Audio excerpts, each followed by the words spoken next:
Ողջույն բոլորին, ես հետ Գևորգն է եւ հետաքրքիր weekend մենք իրականում ունեցանք ու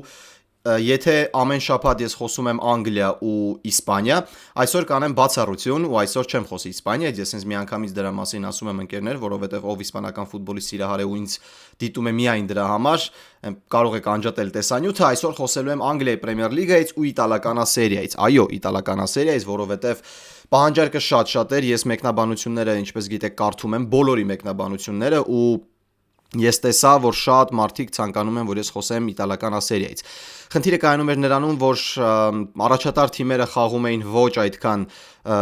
լավ ֆուտբոլ վերջին շրջանում, ներքին առաջնությունում, այո, իրենք հաղթում էին, այո, իրենք շարժվում են առաջ, շարունակում են չեմպիոնական պայքարը, բայց որպես այդպեսին չկար խաղ, որը ես կուզեի առանձնացնել ու դրա մասին խոսել։ Բայց արի ու տես, որ այս տուրում միանգամից 2 թոփ խաղ եղավ, որը իհարկե օգնեց Ինտերին։ Ինտերը հիմա շարունակում է մնալ առաջատարից, նրա ուղիղ մրցակիցները սայթաքեցին։ Այնպես որ խոսելու ենք իտալականասերիայից, խոսելու ենք Անգլիայի Պրեմիեր լիգայից, որտեղ Մանչեսթեր Յունայթեդը շարունակում է ֆանտաստիկ լինել, իդեպ շատ պարզ քայլերով։ Լիվերպուլը, որը շարունակում է խայտարակվել եւ իհարկե Աստոն Վիլան, որը եթե թվում էր, որ գուցե հունվարից հետո ընկնի լավագույն քառյակից, նա շարունակում է չեմպիոնական պայքարը։ Այսքանն են թեմաները, եթե դուք ցանկանում եք բաժանորդագրվել իմ YouTube-յան ալիքին, ապա ներքևում կգտնեք եւ կբաժանորդագրվեք, հետևեք ինձ սոցիալական հարթակներում, Instagram-ում եւ Telegram-ում, որտեղ մենք շարունակում ենք մեծանալ, Telegram-ը հասավ 2000 հետևորդի, շնորհակալ եմ բոլորիցդ, ու շարունակենք հետևել ֆուտբոլ, աջակցենք ֆուտբոլին ու սիրենք այն սպորտաձևը, որի մասին մենք ամեն օր խոսում ենք։ Բացի դրանից ես ցանկանում եմ ձեզ նաեւ խորհուրդ տալ ֆուտբոլիստ սպորտային խանութը, ֆուտբոլային խանութը, որտեղ դուք կգտնեք բոլոր տեսակի որակյալ մարզաշապիկներ, սկսած 25-26 մրցաշրջանի տնային ու արտագնա մարզաշապիկներից մինչև ռետրո մարզաշապիկներ։ Ես այնտեղ Լիվերպուլի մի հատ մարզաշապիկ եմ տեսել, վաղ թե ուշ դա իմն է լինելու, վստահեցնում եմ։ Մաշտոցի 7 դրոփինգ գնացեք ու դարձեք ֆուտբոլային աշխարհի փոքրիկ մասը։ Քննարկենք իտալականասերիան ու Անգլիայի Պրեմիեր լիգան, որովհետև այնտեղ խոսալու բաներ ունենք։ Ու եկեք միանգամից իտալականասերիայից խոսենք, հա, երկար սպասել ենք այս թեմաներին ու կարծում եմ սպասեցնել էլ չտամ նաև այս տեսանյութում։ Սերիա A-ում իրականում շատ թեժ պայքար է, ընկերներ, ես արդարացի կլինեմ ու ես դրա մասին նշել եմ ոչ մեկ անգամ։ Իտալականասերիայի մրցաշարային աղյուսակը վերին հատվածը այնքան խիտ է, որ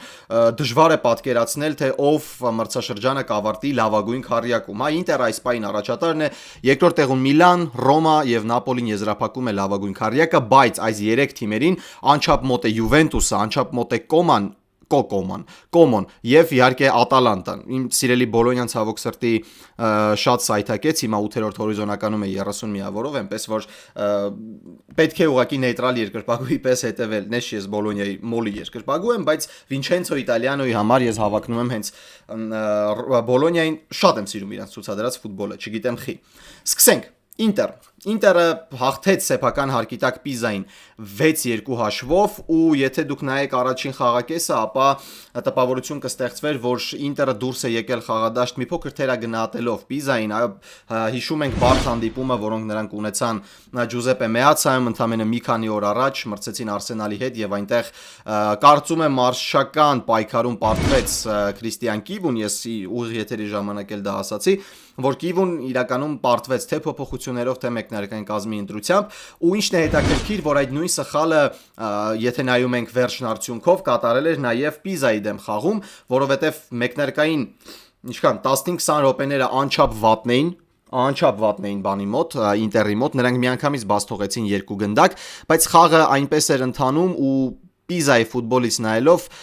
կարելի էր հասկանալ, որ վաղ թե ուշ այդ առավելությունը Պիզան կկորցնի, հա, ես չգիտեի, որ Պիզայի գլխավոր մարզիչը Ջիլարդինոն է ու ոնց տեսնում ենք, հա, ինչքան որ մենք ենք նաև մեծանում այդ ֆուտբոլիստներին դիտելով, նաև շատ, այսպես ասեմ, փոքր հաճելի է տեսնել մարզչական հեղափոխությունը, հա, տարիքային, այսպես ասենք, այն մարդկանց, որոնք մենք ժամանակին դիտել ենք, հիմա գլխավոր մարզիչներ են շատերը, ու դա մի փոքր, չգիտեմ, ինչ որ տաքություն է մտցնում։ Ինտերը հաղթեց 6-2 հաշվով, առաջին խաղակեսում Քրիստիան Կիվուն միանգամից հասկացավ ինչն է սխալը, ձախ եզրը շատ թույլ էր Ինտերի մոտ, չէր հասցնում, ոնց էր Էնրիկեն չէր հասցնում Բաստոնի հետևից, իսկ Բաստոնին չէր կարող ուղղակի երկու ֆուտբոլիստի փոխարեն խաղալ։ Միանգամից 30-րդ րոպեից դուրս եկավ Ֆեդերիկո Դի Մարկոն, ու դրանից հետո սկսվեց Ինտերի ոչնչացումը Պիզայի դեմ խաղում։ Ինտերը ուղղակի սպանեց Պիզային, առաջին խաղակեսում նույնիսկ գնացին առաջատարի կարգավիճակով, Դի Մարկոն դարձավ գոլային փոխանցման հեղինակ, ստեղծեց 11 մետրանոց իրավիճակ, այսինքն գրո հենց նրանից գնաց ու գոլի հեղինակ դարձան Զիելինսկին, Լաուտարոն ու Էսպոսիտոն։ Առաջին խաղակեսը միանգամից ցույց տվեց, որ ժամանակի հարց էր, որ Ինտերը կհաղթի այս հանդիպումը, իսկ երկրորդ խաղակեսում Ինտերը կարողացավ եւս 3 գոլ խփել, իրականում կարող էր հանդիպումը ավարտվել ոչ թե 6-2, այլ չգիտեմ 8-9-2, եթե Ինտերը իրացներ իր բոլոր պահերը, որովհետեւ երկրորդ խաղակեսի մեկնարկում ու երևի թե մի փոքր միջնամասում Ինտերը ռեալիզացիայի լուրջ խնդիր ուներ, հանդեպ պահերը կային, վտանգավոր դրվագները կային, բայց որպես այդպեսին չկարողացան իրացնել իրենց պահերը։ Քրիստիան Կիվուն կարծես թե դասեր քաղել էր, որովհետև ինչպես առաջին խաղակեսում, երկրորդում եւս նա կատարեց փոփոխություններ, հատկապես հարձակման գծում ու այդ ամենը օգնեց Մարկուս Թյուրամը եւ Բոնին դուրս եկան խաղադաշտ ու կարողացան լուծել հանդիպման ելքը։ Ինտերը շատ վստահ տեսք ուներ, իրականում շատ կարևոր էր ծանր պարտությունից հետո հաղթանակ վերադարձնել սեփական մարզադաշտ ու արդեն Չեմպիոնների լիգայի վերջին խաղին, լիգայի փուլի վերջին խաղին պատրաստվել, ես հիմա փորձեմ տես Դորտմունդի Բորուսիայի դեմ է։ Ու խոսելով այս հանդիպումից, իհարկե ուզում եմ առանձին, ինչքան էլ մենք գովաբանենք, ինչքան էլ մենք հասկանանք, թե ինչ մեծ են ֆուտբոլիստը Հենրիխ Մխիթարյանը, երդվում եմ ամեն անգամ, երբ ես տեսնում եմ Մխիթարյանին, ինչպես է նա խաղում, ինչպես է նա աշխատում խաղադաշտում, ես ուղղակի հերթական անգամ հիացմունք եմ ապրում նախ նրանից, որ մենք ունենք նման ֆուտբոլիստ եւ նրանից, որ այդ ֆուտբոլիստը, որի մասին խոսում են շատերը, շատ ֆուտբոլային մասնագետներ, մարզիչներ, միայն ու միայն գովեստի խոսքեր են հայտնում Մխիթարյանին, մեր հայրենակիցն է։ Մխիթարյանը 37 տարեկան 3 օրական ամենաշատն է վազում խաղադաշտում, 11.2 կիլոմետր վազել է խաղադաշտում, վերջում էլ դարձավ գոլի հեղինակ, իրականում դա շատ սպասելի էր ու վարձ թե ինչպես են ուրախ նաև Ինտերի ֆուտբոլիստները, որովհետև Մխիթարյանը երկար ժամանակ գոլ չէր խփել, եթե չեմ սխալվում վերջինը եղել էր Բարսելոնայի դարպասը, որը չեղարկվեց խաղից դուրս վիճակի պատճառով ու այս մրցաշրջանը նաև ցույց է տալիս, որ Քրիստիան Կիվուն ավելի շատ Մխիթարյանին օգտագործում է որպես ռոտացիայի ֆուտբոլիստ, ինչը գուցե զգացմունքային առումով մեզ համար մի փոքր ցավալի է, որովհետև Մխիթարյանը ցույց է տալիս, ինչպես եւ Մոդրիչը, ես ամեն անգամ Մխիթարյանի խաղը նայելուց ասում եմ, եթե օրինակ Հենրիխ Մխիթարյանը լիներ Խորվաթիայից կամ իր ազգանունը վերջանար իջով կամ ինքը երբևէ իր կյանքում խաղացած լիներ Մադրիդի Ռեալում ինչ որ բան հաղթած լիներ, Հենրիխ Մխիթարյանը նույն աշխատասիրության ու տարիք չճանաչման կարգին կդասվեր, ինչպիսին է օրինակ Լուկա Մոդրիչը, բայց քանզի Մխիթարյանն է, Մոդրիչը ավելի շատ խոսում են Խորվատի մասին, ոսկե գնդակ Մադրիդի Ռեալում խաղալը ամեն ինչ փոխում է։ Բայց Մխիթարյանը փայլում է, Մխիթարյանը դառնում է գոլի հեղինակ ու այս խաղը շատ կարևոր էր նաև ցույց տալու համար, որ կոնկրետ Արսենալի դեմ խաղում Քրիստիան Կիվուն սխալվեց, որ դուրս չբերեց խաղադաշտ Հենրիխ Մխիթարյանին, որովհետև բացի նրանից, որ դա մեր ցանկությունն էր, խաղը տանում էր նրան, որ Մխիթարյանի պես ֆուտբոլիստը անչափ կարևոր էր։ Ինտերին պետք էր ֆիզիկական արդեն պայքար, որպեսզի սեղմեր Արսենալին, պետք էր ծավալ տվող ֆուտբոլիստ, բայց Մխիթարյանը միակն էր այդ ֆուտբոլիստներից, որը կարող էր դա անել, նա դուրս չեկավ խաղադաշտ։ Այո, Սուչիչը կար, առաջին խաղակեսը լավն էր, բայց որակը ու տեմպը թուլացնում էր Սուչիչը, բայց նրան որոշեցին պահել մինչև երկրորդ խաղակես եւ չփոխարինել Հենրիխ Մխիթարյանով։ Ինչևէ, Ինտերը հաղթեց շատ վստահ 6-2, Մխիթարյանը ֆանտաստիկ էր, բայց խաղի լավագույն ֆուտբոլիստը իհարկե Ֆեդերիկո Դի Մարկոն էր, մարդ, որը մտավ խաղադաշտ ու Ինտերը ամբողջությամբ վերափոխվեց։ Ես նման ասենց ասեմ, ներդրում խաղի հաղթանակի վրա չէի տեսել Իտալիայում շատ երկար ժամանակ, որ մեկ ֆուտբոլիստը կարող է մտնել խաղադաշտ ու ամեն ինչ փոխվել ու դա արեց ձախ լատերալը, հասկանում եք, թե ինչքան կարևոր է Դի Մարկոն։ Ես մեկ անգամ չէ որ խոսել եմ Դի Մարկոյի մասին, այնպես որ հերթական անգամ հաստատում եմ, որ նա աշխարհի լավագույն եզրային պաշտպաններից մեկն է։ Ինտերը հաղթեց, գնաց տուն ու սկսեց սպասել իր ուղիղ մրցակիցների խաղերին։ Ու ինչպիսի հանդիպումներ մենք տեսանք Կիրակի օրը, միանգամից երկու թոփ դիմակայություն, որոնք նաև պատմական առումով հետաքրքիր են։ Առաջինը Յուվենտուս Նապոլի, երկրորդը Ռոմա Միլան, ու երկու հակասական կարծիք առաջացնող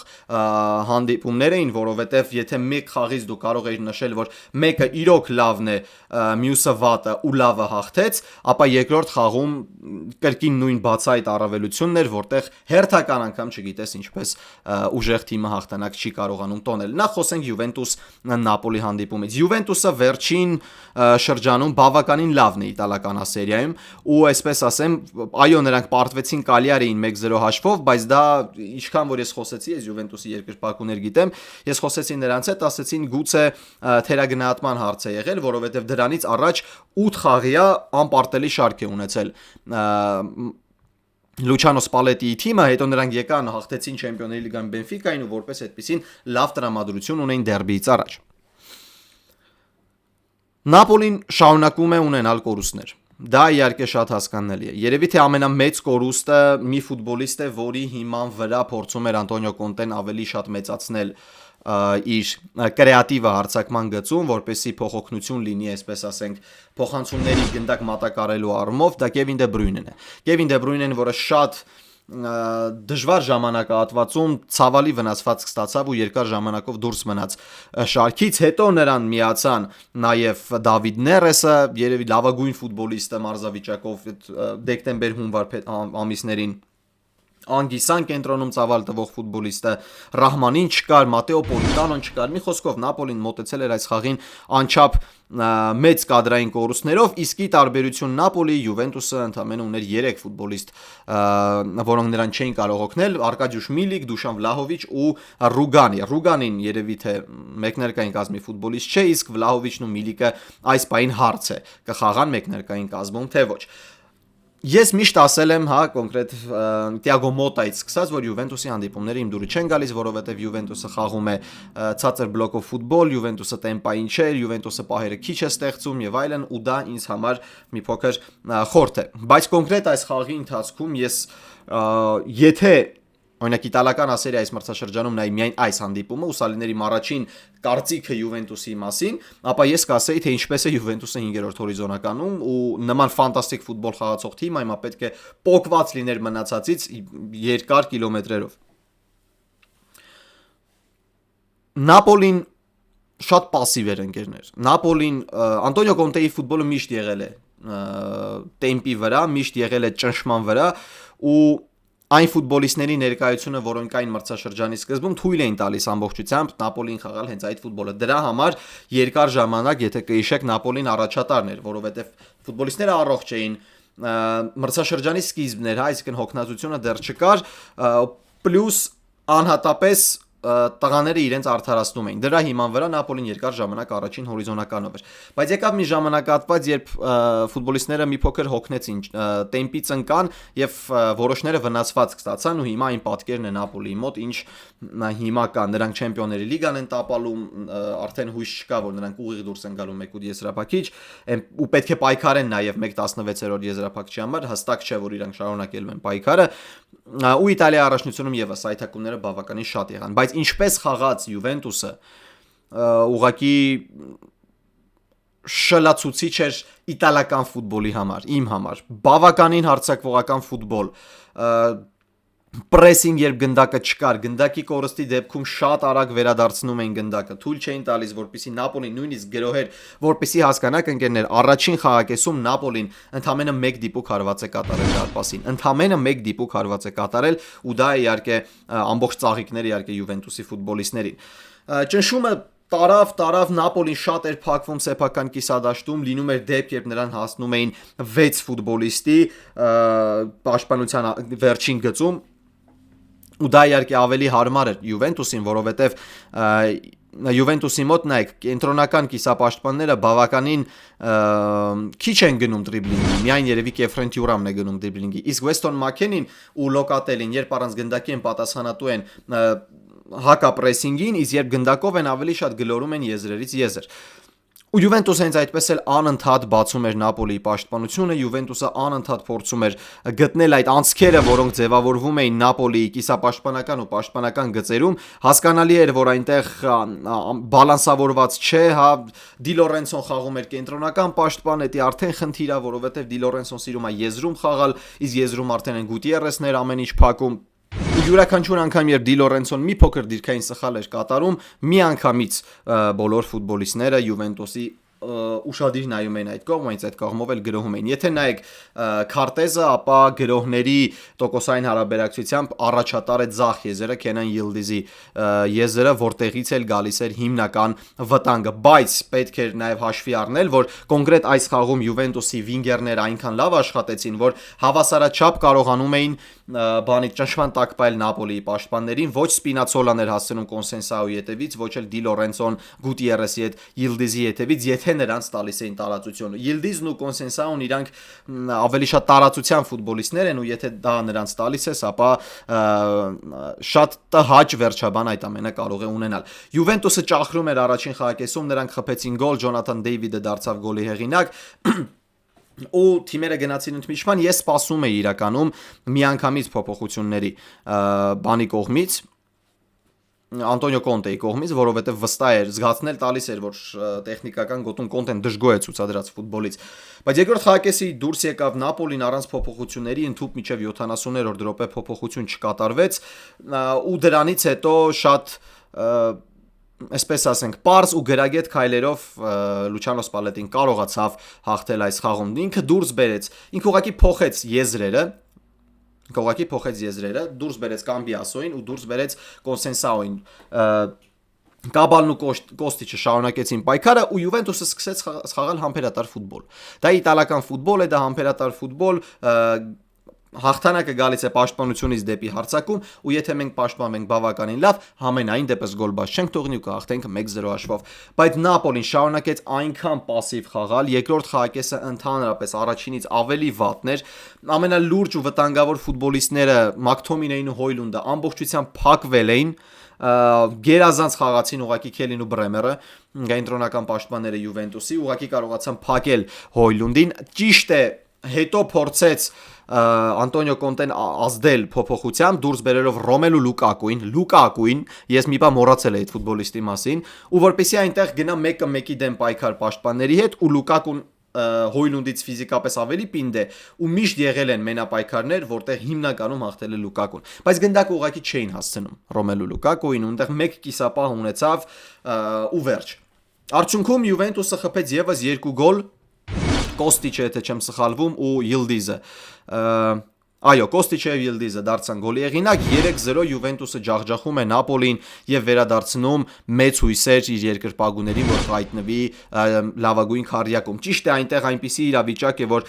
հնարավոր է ամեն տուրից հետո լավագույն քառյակը փոխվի, բայց սա անչափ կարևոր հաղթանակ էր Յուվենտուսի համար եւ անչափ կարևոր պարտություն էր Անտոնիո Կոնտեի համար, որովհետեւ եթե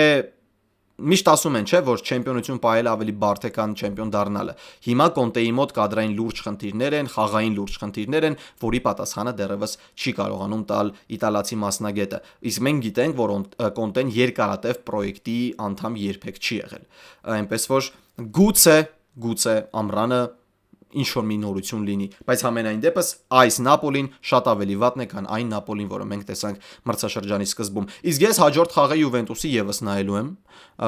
ես դες դա պետք է նշեմ, եւ որքան տեսնեմ թե ում հետ է Յուվենտուսը խաղում, հաջորդ խաղը Մոնակոյի դեմ է Չեմպիոնների լիգան, գուցե դա բաց թողնեմ, բայց Պարմա Յուվենտուսը ես անպայման նայելու եմ, հուսամ, որ նման ֆուտբոլ ես կրկին կտեսնեմ։ Երկրորդ հանդիպումը, որը եղավ իտալականասերիայում, դա Ռոմա Միլանն էր, հերթական պատմական հանդիպումը, որի միշտ առանձնացել է իր վառ ֆուտբոլով, ու Ռոմա Միլան խաղը ավարտվեց 1-1 հաշվով։ Հիմա նայեք, ես ստեղ չեմ խորանալու ինչպես ընթացավ հանդիպումը եւ այլն, ես շատ եմ իմ Telegram-յան ալիքում գրում ու տղերքը կոնկրետ Վահագը իմ հետ շատ է խոսում այն մասին, որ ես չեմ գնահատում, կոպիտ ասված, ես չեմ գնահատում Մասիմիլիանո Ալեգրիի աշխատանքը հենց հիմա, ու ես կարծում եմ, որ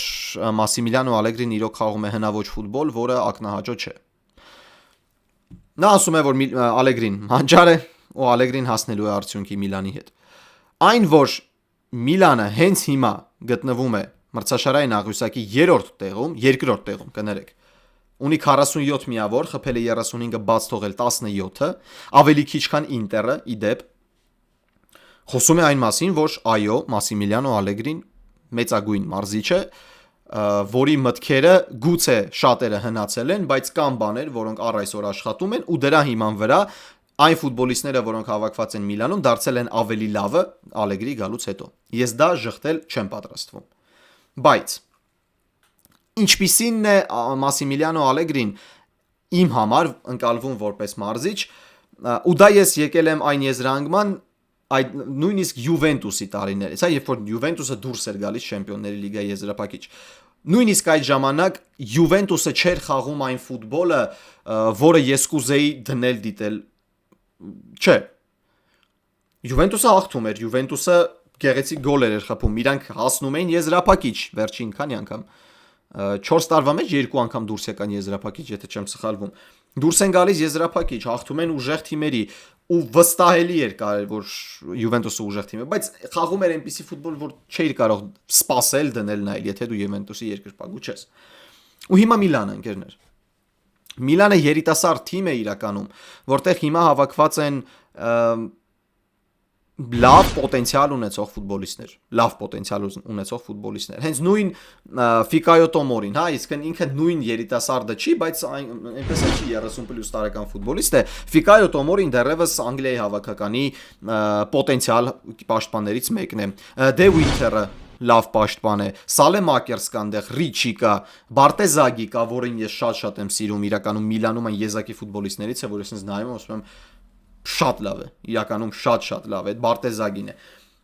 Ու հավաքված են այնտեղ նաև փորձառու ֆուտբոլիստներ, ինչպիսին է Ադրիան Ռաբիոն, ինչպիսին է Լուկա Մոդրիչը, Նիկլաս Ֆյուլկրուգը, ֆուտբոլիստներ, որոնք տեսել են ինչ-որ մի բան իրենց կյանքում,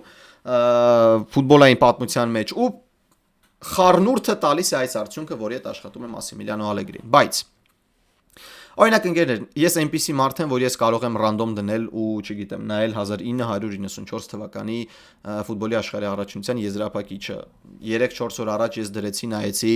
1998-ի եզրափակիչը Ֆրանսիա-Բրազիլիա, որտեղ Ֆրանսիան հաղթեց 3-0, իրականում կերավ Բրազիլիային, ոչ թե հաղթեց, այլ կերավ խաղով էլ։ Եթե չեք նայել ու ուզում եք նայել կամ սիրում եք նման բաներ, դիտեք։ Բայց ինչի համար եմ սա ասում։ Ես տեսել եմ Մարչելո Լիպի ֆուտբոլը, դրել նայել եմ։ Ես տեսել եմ Տրապատոնի ֆուտբոլը, նայել եմ։ Ես տեսել եմ Վաղ Անչելոտիի ֆուտբոլը, ես դրել նայել եմ։ Կապելոյի ֆուտբոլը։ Չեմ ուզում ասել հնաոճ, որովհետև դա գուցե ինչ-որ վիրավորական կոնտեքստ ունենա, բայց այդ մարզիչները ու իտալական ֆուտբոլի կոնկրետ մեկ ժամանակահատվածի մարզիչները մի համակարգից են եկել ու իրենք սովորել են նույն բանը։ Մենք կոչում ենք ու ֆուտբոլային աշխարհում դա կոչում են կատենաչո, պաշտպանությունից եկող համակարգ, որովհետև իտալական ֆուտբոլում ասում էին հարձակումը քեզ տալիս է հաղթանակներ, պաշտպանությունը քեզ տալիս է չեմպիոնություններ։ Ու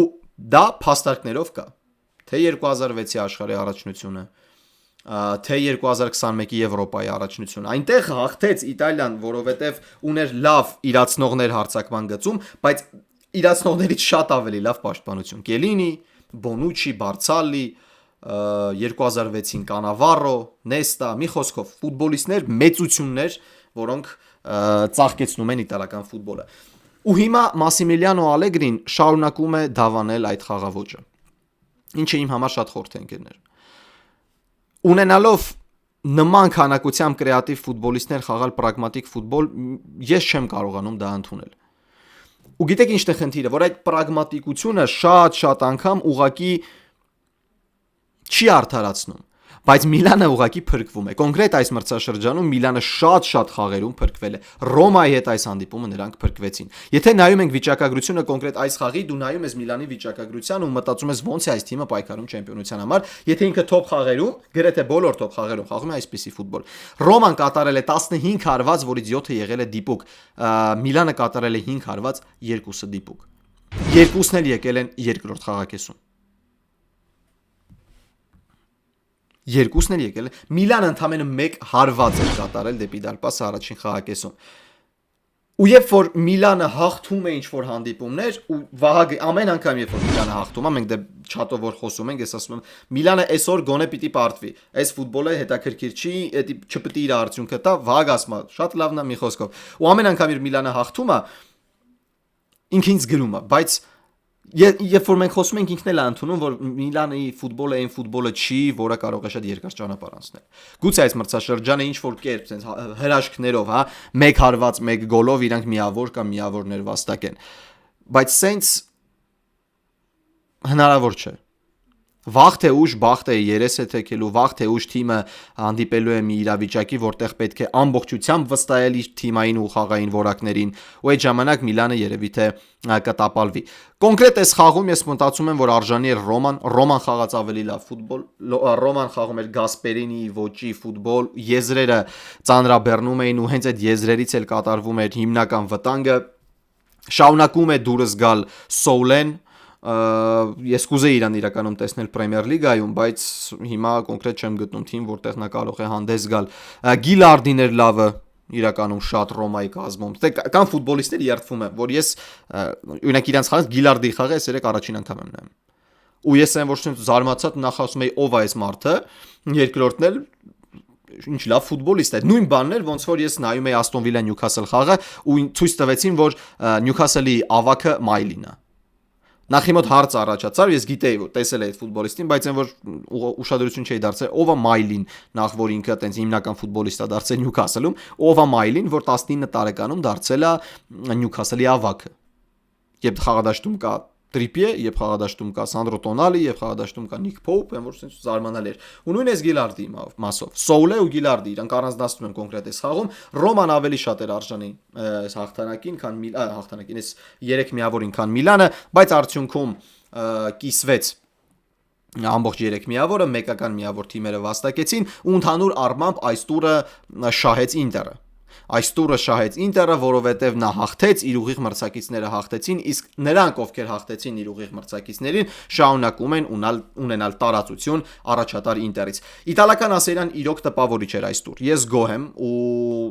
չէի կարող ուղղակի չխոսել սրա մասին։ Շարունակելու եմ կարծել, որ Մասիմիլիանո Ալեգրիի դավանած ֆուտբոլը իմ համար չէ, շարունակելու եմ ասել, որ դա հնաոճ է, բայց Միլանը քանզի հաղթում է, ոչ մեկ ինձ հետ չի կարող համաձայն լինել։ Երբ որ Միլանը սկսի արդեն սայտակել, գուցե իմ ասացի շուրջ մարդիկ սկսեն մտածել։ Իսկ հիմա թոփ տուր, 2 թոփ խաղերով ես գոհ եմ։ Իսկ դուք Դե եկեք նաև Անգլիայի Պրեմիեր լիգան քննարկենք։ Իրականում ես չեմ ուզում այս տեսանյութը շատ երկար լինի, որովհետև առջևում կա դեռ Չեմպիոնների լիգա ու քանզի ավարտվում է լիգայի փուլը, ես դրա մասին եւս ամփոփիչ տեսանյութ եմ նկարանելու, այնպես որ կոնտենտ լինելու է, բայց փորձեմ բաշխել այնպես, որ իմ մեջ էլ ուժեր մնան։ Անգլիայի Պրեմիեր լիգայում տեղի ունեցան մի շարք հանդիպումներ, շատ արագ այն խաղերի վրայով անցնենք, որտեղ կարծում եմ ամեն ինչ էլ շատ պարզ էր։ Մանչեսթեր Սիթին հաղթեց Վուլվերհեմպտոնին 2-0 հաշվով, այնտեղ Մարկ Գեհին իր նորամուտը նշեց, Անտուան Սեմենյոն դարձավ գոլի հեղինակ։ Երևի թե ամենավառ իրադարձություններից այն էր, որ Էրլինգ Հոլանդը մեկներկային կազմում չէր, գուցե փոքրիկ պատիժ է սա Պեպ Գվարդիոլայի կողմից, գուցե մի փոքր հանգիստ տալու համար, բայց Օմար Մարմուշը դուրս եկավ մեկներկային կազմում, դարձավ գոլի հեղինակ ու Մանչեսթեր Սիթին շատ հանգիստ կարողացավ հաղթել։ Գեհին միանգամից իր օգուտը տվեց Մանչեսթեր Սիթիին, հա, ու Մայլի էր անունը Այն մյուս կենտրոնական պաշտպանի երիտասարդ, որ ոչ լավ չէր խաղում, փոխարեն դուրս եկավ խաղադաշտ ու միանգամից իր օգուտը տվեց, այնպես որ Մանչեսթեր Սիթին հաղթեց, սպասելի էր իհարկե այդ հաղթանակը, երկրորդ խաղակեսը ընդհանրապես մի փոքր ձանձրալի էր, որովհետև 2 գոլերն խփեցին առաջին խաղակեսում, երկրորդ խաղակեսում արդեն վերջնամասում մտավ Հոլանդը, բայց նոր գոլ էր այդ խաղում այդպես էլ չեղան։ Բարնլի Տոտենհեմ խաղում, Տոտենհեմը ցույց տվեց, ես Լայվի ժամանակ էր որ ասում էի իդեպ ուղիղ եթերը ձայնագրությունը կարող եք գտնել իմ Telegram-յան ալիքում, որը մենք խոսեցինք Վահագի հետ Չեմպիոնների լիգայի խաղերից հետո։ Ես ասացի, որ Տոտենհեմը կտենակ, որ հեսա գնալու է ու Բարլի դեմ արտագնախաղում ինչ որ մի բան անի, որ ոչ մի բան չստացվի։ Այդպես էլ եղավ, Բարլին 2-2, այնտեղ երկու կենտրոնական պաշտպանները դարձան գոլի եղինակ, այդպեսի վատ իրավիճակ է Տոտենհեմում, որ նրանք ինչպես պաշտպանությունում են առաջատար, այդպես էլ հարձակումում։ Եվ մյուս հանդիպումը ավելի լուրջ հանդիպումներ, որոնց մասին ես պետք է խոսեմ, դա իհարկե նաև Crystal Palace Chelsea-ն է։ Crystal Palace Chelsea խաղում Chelsea-ն հաղթեց ու Chelsea-ն հաճելիորեն տպավորեց, բայց ես դեռևս շարունակում եմ ոչինչ չխոսալ Ռոսենյորի մասին, որովհետև ինչպես Ռոսենյորը, այնպես էլ Մարեսկան, որպես այդպեսին լավ մեկնարկ ունեցան Chelsea-ում։ Chelsea-ն հաղթեց 3-1 հաշվով, շատ հետաքրքիր էր տեսնել Chelsea-ին առանց գնդակ ու դա իհարկե մի փոքր տարբեր էր Էնցո Մարեսկայի Չելսիից, Չելսին խաղում էր ուղիղ 4 պաշտպանով, բարբերաբար ֆուտբոլիստներից երկուսը, Էստևան ու Պեդրո Նետուն իջնում էին ներքև ու խաղում էին որպես 5-րդ կենտրոնական պաշտպան, բայց Անդրեյ Սանտոսի արկայությունը հենակետային գոտում եւս անչափ կարևոր էր։ Ես Անդրեյ Սանտոսի մասին իրականում երբ ինքը տեղափոխվեց Չելսի, շատ կարդացի ու շատ գովեստի խոսքեր էին գրել այս ֆուտբոլիստի մասին, բայց Էնցո Մարեսկան նրան ընդհանրապես չէր ինքը խաղում է Ռոմեո Լավիայով ու Կայսեդով կամ Էնցո Ֆերնանդեսով ու Կայսեդով, բայց կոնկրետ Անդրեյ Սանտոսի խաղը ինձ այսօր շատ տպավորեց, որովհետև ոչ միայն նա կարողանում էր կապել հարձակումը պաշտպանության հետ, բացի դրանից ինքը խաղում էր նախ շատ պարզ ստացար տվեցիր, այլև Մոյզես Կայսեդոին տալիս էր առաջ շարժվելու տարածություն, ավելի անսահմանափակ էր Կայսեդոն ու դա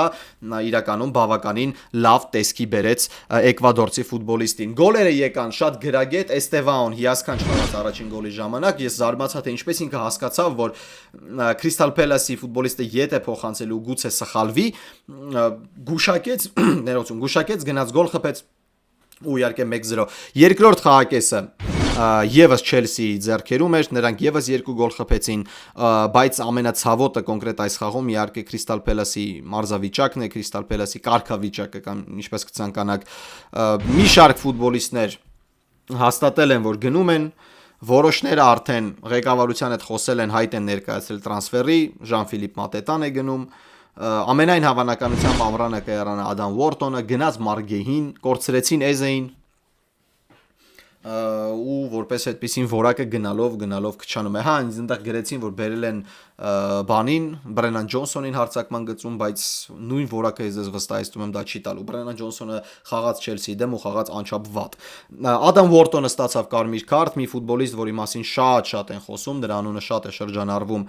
անգլիական մեդիայում եւ ոչ միայն, Մադրիդի Ռեալը եւս հետաքրքրված էր Ուորտոնի ծառայություններով, հիմա ինչ որ ընտրություն է, հա, կամ երկուսին ձեռք կբերենք, չգիտեմ, բայց հիմա այն Քիս Սմիթի Ազալկմարի ու Ադամ Ուորտոնի միջև են ընտրություն կատարում։ Քիս Սմիթի դեմ կտեսնենք այստեղ Նոայի դեմ է խաղալու ու փորձենք հասկանալ թե ինչն է այդքան գերել Մադրիդի Ռեալին այդ ֆուտբոլիստի մեջ։ Չելսին հաղթեց 3-1 հաշվով, օգտվեց Լիվերպուլի սխալից եւ բարձրացավ, եթե չեմ սխալվում, 4-րդ հորիզոնական, չէ 5-րդ հորիզոնական լավագույն քառյակում Մանչեսթեր Յունայթեդն է, որի մասին առանձին կխոսենք։ Եվ իհարկե երկու հանդիպում, մեկը Նյուքասլ Աստոն Վիլան, որի մասին ես խոսեցի, որ մենք սպասում էինք, որ հունվարին Վիլան կընկնի լավագույն քառյակից ու ներուժը, որը ունի Աստոն Վիլան, թույլ չի տա միջև վերջ պայքարել քառյակում տեղը պահելու եւ ինչու ոչ նաեւ չեմպիոնության համար, բայց արի ու տես, որ Աստոն Վիլան Ունայ Էմերի ձեռքերում դառնում է ինչ-որ մի հատ հրաշք գործիք ու շարունակում է փայլատակել Բիրմինգեմյան թիմը, Նյուքասլի դեմ էր խաղում, անչափ բարդ խաղ արտագնա Սեյնթ Ջեյմս պարկում ու Նյուքասլը խաղաց այն ֆուտբոլը, որը խաղում է Նյուքասլը սեփական հարկի տակ միշտ, միանգամից ճնշում ուղղահայաց գրոհներ, շնչելու հնարավորություն չտալով մրցակցին, բայց Աստոն Վիլան կարողացավ այդ մեկնարկային ճնշումը ետ մղել, կարողացավ հարմարվել թիմի խաղին, մրցակցի խաղին ու պարբերաբար սկսեց դանդաղ գրոհներով, հետասետե բարձրանալով խաղադաշտում վերցնել խաղն իր ձեռքը։ 19-րդ րոպեին Էմիլիանո Բուենդիան ֆանտաստիկ գոլ եղինակ դարձավ ու կոնկրետ նման խաղերում ես հասկանում ես, որ Աստոն Վիլան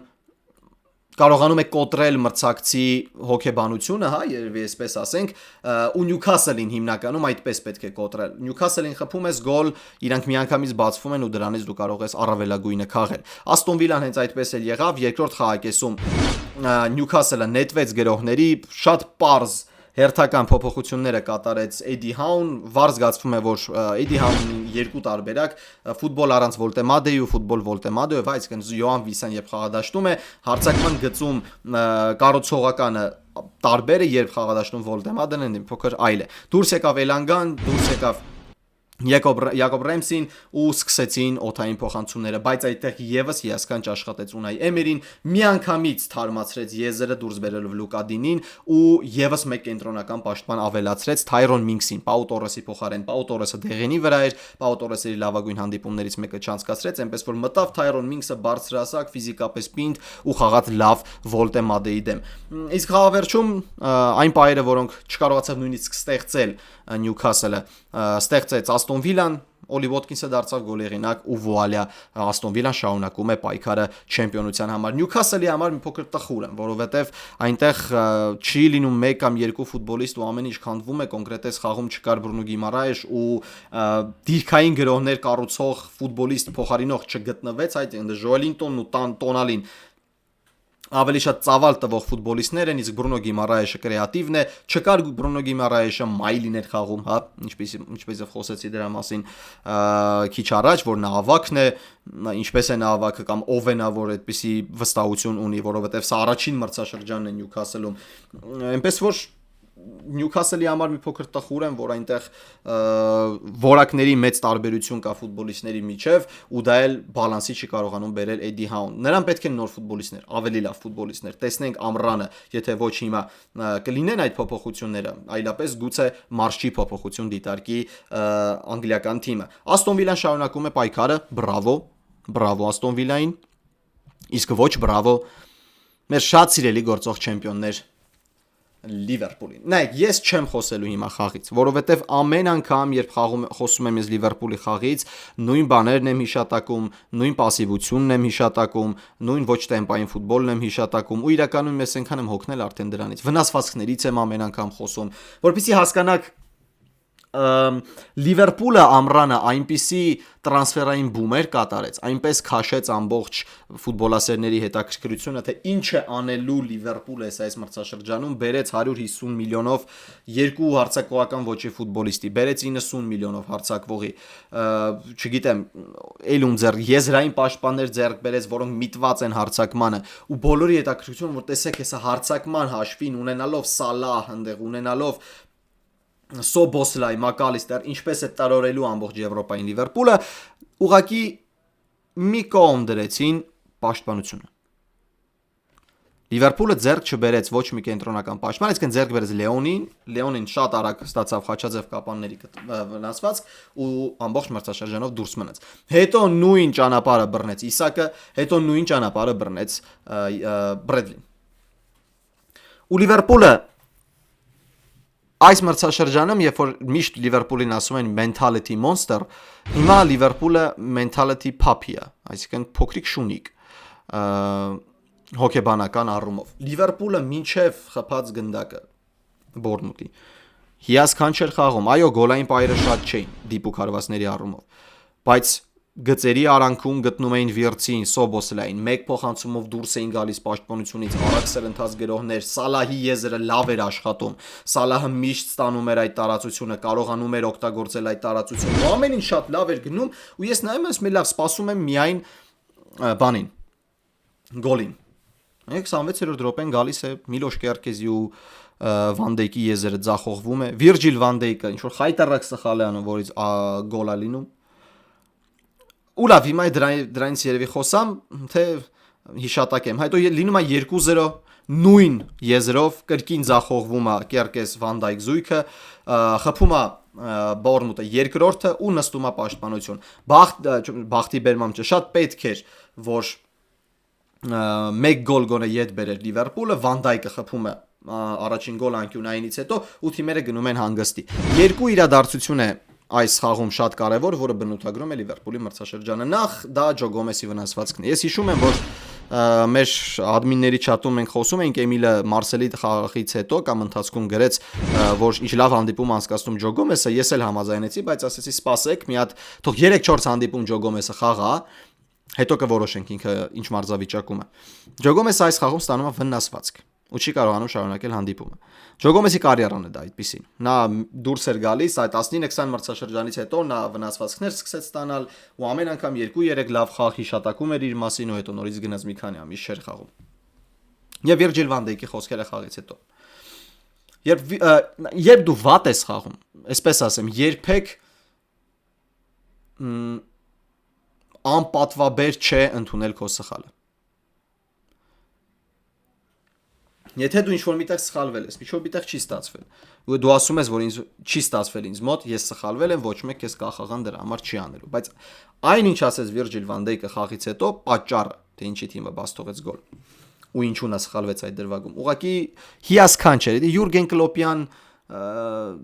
տարից տար copy paste տարած արտահայտություն էր, որտեղից հիշում եմ, որ Վուլֆսի դեմ խաղից հետո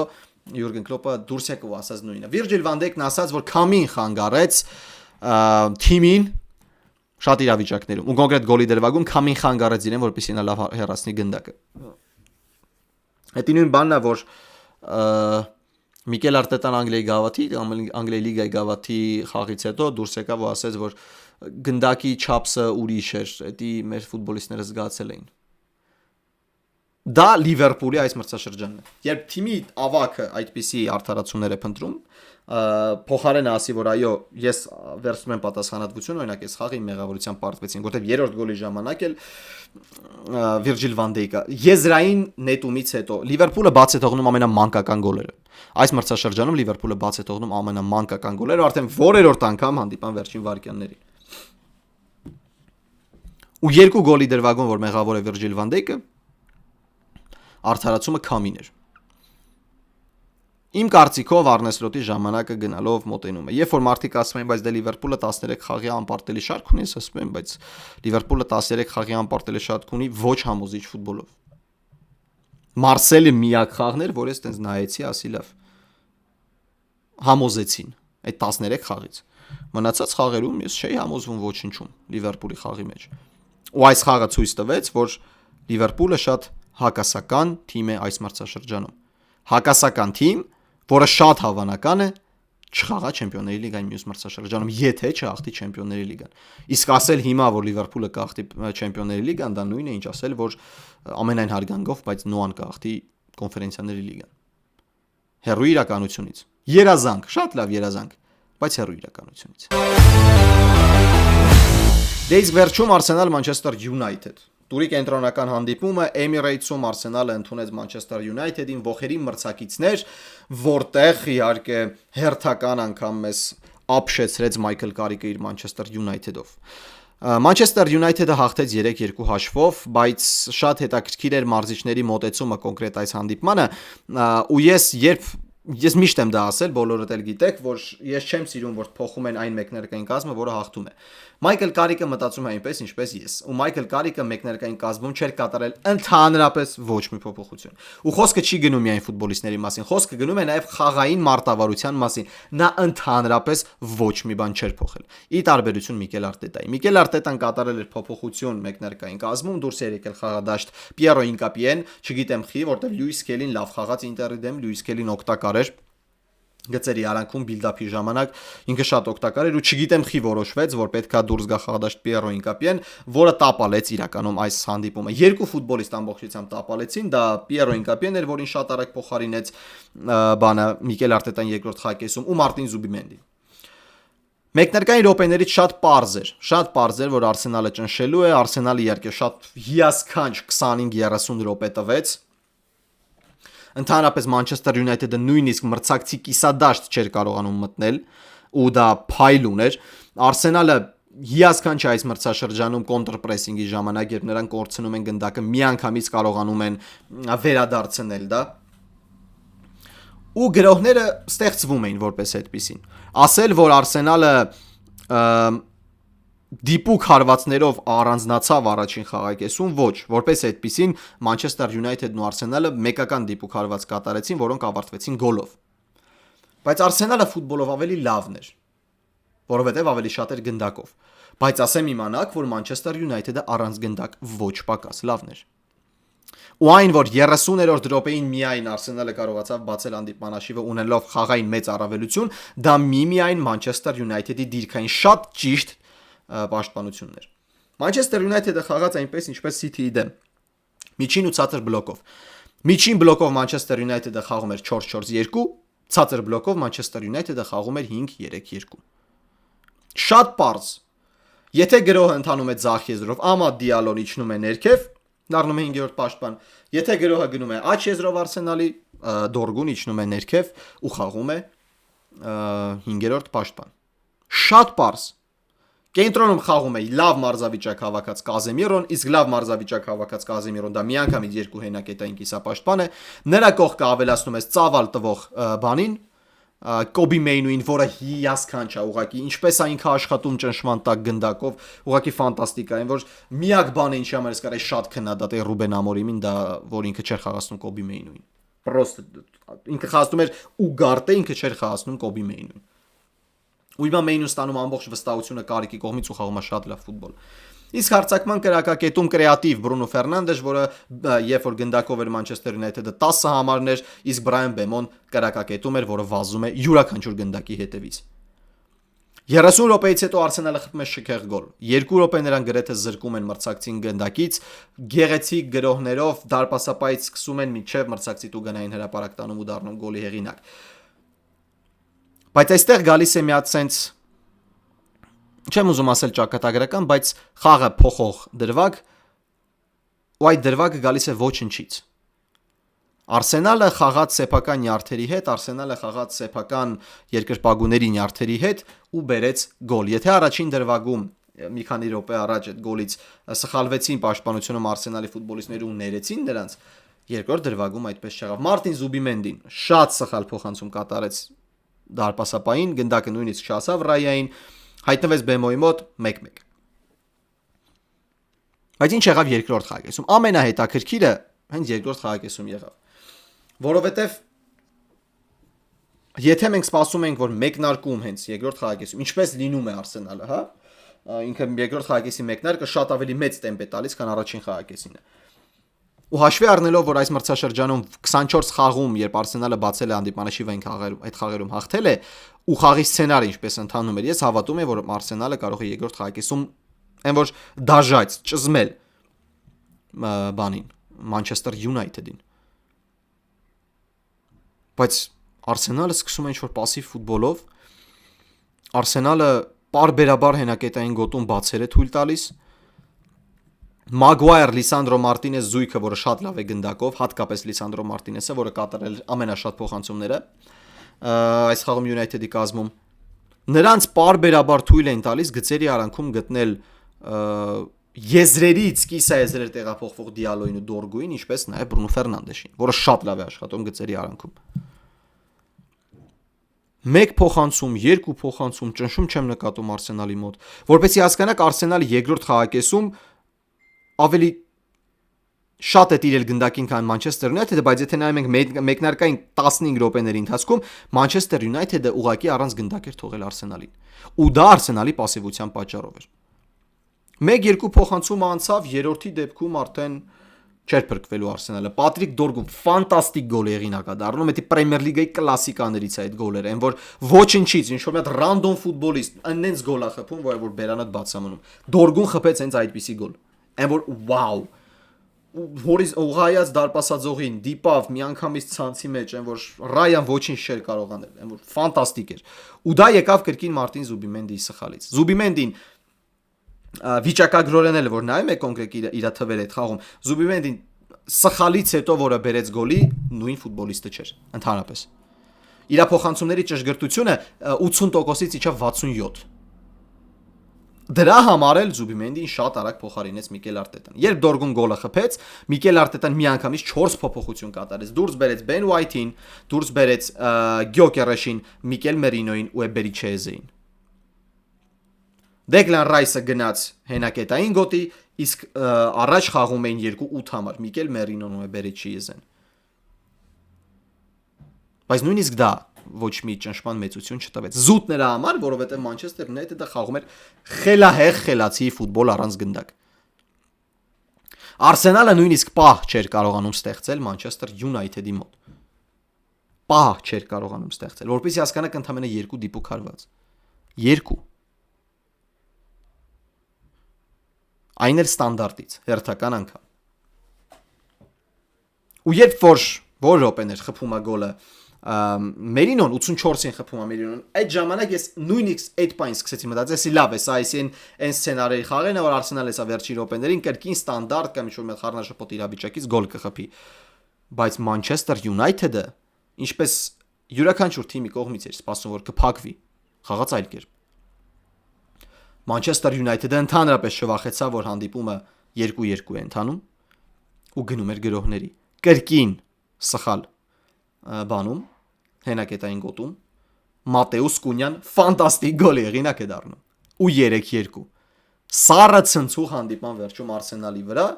որից նրան չկարողացան դուրս գալ։ Մայքլ Կարիկը փայլեց գուշակելով խաղային սցենար առաջին խաղակեսում։ Մայքլ Կարիկը հիասքանչ էր, որովհետև կատարեց շատ ճիշտ փոփոխություններ։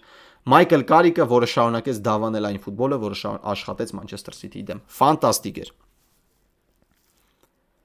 Ու սա երազանքների մեկնարկ է։ Դու գալիս ես ճգնաժամային Manchester United, արչևում քո երկու խայտառակ կարևոր հանդիպումներ են, դու հաղթում ես երկուսում էլ Manchester City-ին ու Arsenal-ին։ Սա է,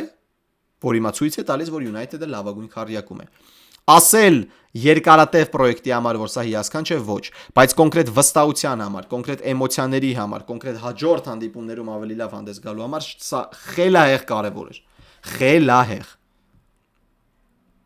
Հաջորդ հանդիպումը United-ը անցկացնում է տանը Fulham-ի հետ։ Հաջորդ հանդիպումը անցկացնում է դրանից հետո Tottenham-ի հետ կրկին տանը։ Հետո West Ham։ Եթե խաղան նույն ֆուտբոլը, այն տղան ի վերջո մազերը կկտրի։ Բայց կատակը մի կողմ Manchester United-ը ուղղակի փայլում է։ Փայլում է, որովհետև խաղում է պարզ ֆուտբոլ։ Ինքը հասկանում է իր ուժը, իսկ Մայքլ Կարիկը Անչելոտիի ոճով օգտագործում է իր ֆուտբոլիստների լավագույն կողմերը։ Լավագույն կողմերը օգտագործում է։ Բեմոն լավ է ուղղահայաց գրոհներով։ Մենք խաղում ենք ուղղահայաց գրոհներով։